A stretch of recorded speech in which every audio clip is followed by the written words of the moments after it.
Em uma época distante na Grécia Antiga, um homem buscava entender como o mundo surgiu. Naquele tempo já existia uma explicação: a mitologia grega, com seus personagens que representavam diferentes aspectos da natureza. Mas essa resposta não foi suficiente para ele. Então, criou sua própria visão sobre o começo de tudo. Esse homem era Tales, nascido em 624 a.C. na cidade de Mileto, atual Turquia. Fez parte do grupo de filósofos pré-socráticos. Na época, ainda não havia uma preocupação com temas como ética ou política. O foco era entender o universo, a natureza e a origem da existência.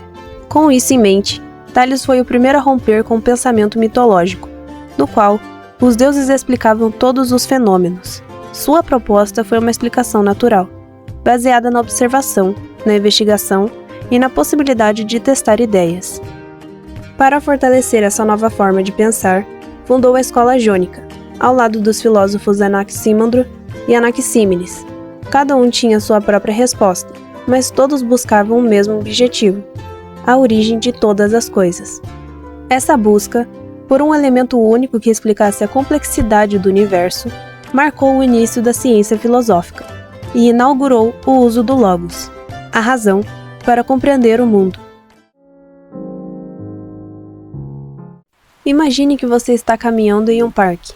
Enquanto anda, você observa o céu, as árvores molhadas depois de uma noite chuvosa, os riachos correndo, pássaros bebendo água e até você mesmo se hidratando.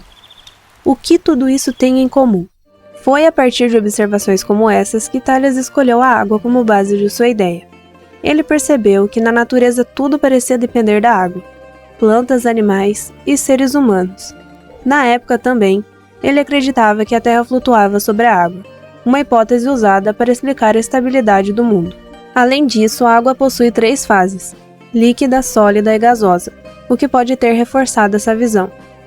Mesmo sem métodos científicos avançados, Tales usou algo que todos nós temos: a capacidade de observar e pensar de forma lógica, sem recorrer à mitologia.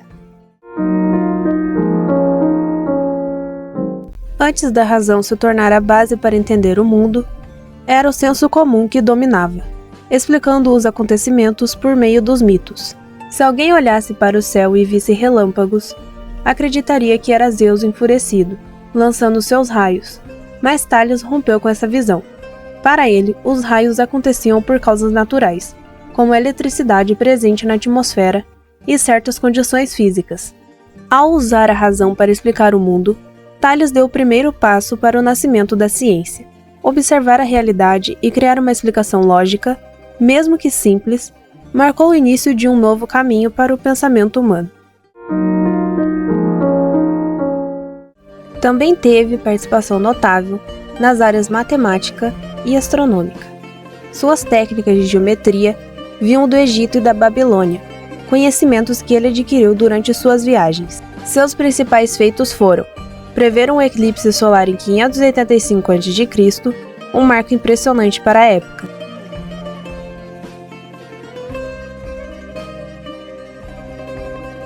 E por fim estudou triângulos e criou seu próprio método, o Teorema de Tales, utilizado na geometria e considerado até os tempos atuais. Não exatamente da forma que conhecemos hoje, já que foi sendo modificado conforme a evolução da matemática.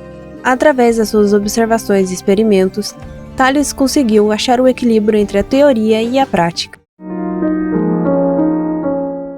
Aristóteles, em seu livro Política, descreveu um momento curioso na vida de Tales. Naquela época, muitos duvidavam do valor dos ensinamentos filosóficos e espalhavam a ideia de que eles não eram úteis para a vida cotidiana.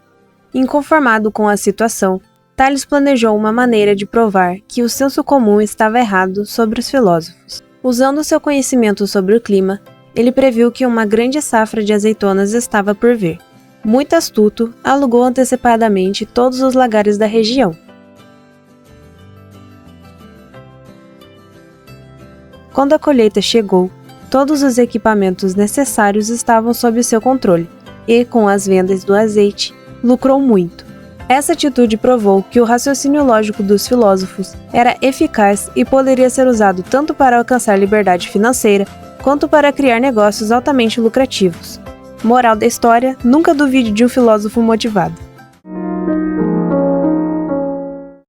A visão do filósofo como um homem intelectual e muito sábio é recente. Antigamente, o filósofo era visto como alguém preguiçoso e muitas vezes até mesmo louco. E quem reforça esse pensamento é Platão, ao narrar outra conhecida história relacionada a Tales. Certa vez, enquanto observava as estrelas, Tales caiu em um buraco. Uma camponesa que ali passava o viu e zombou dele, dizendo que ele queria entender as coisas do céu, mas não era capaz de enxergar o que estava abaixo dos próprios pés. E esses foram os principais acontecimentos na vida de Tales de Mileto. Comente na seção de comentários o que você achou da história de Tales e se você já a conhecia. Até a próxima!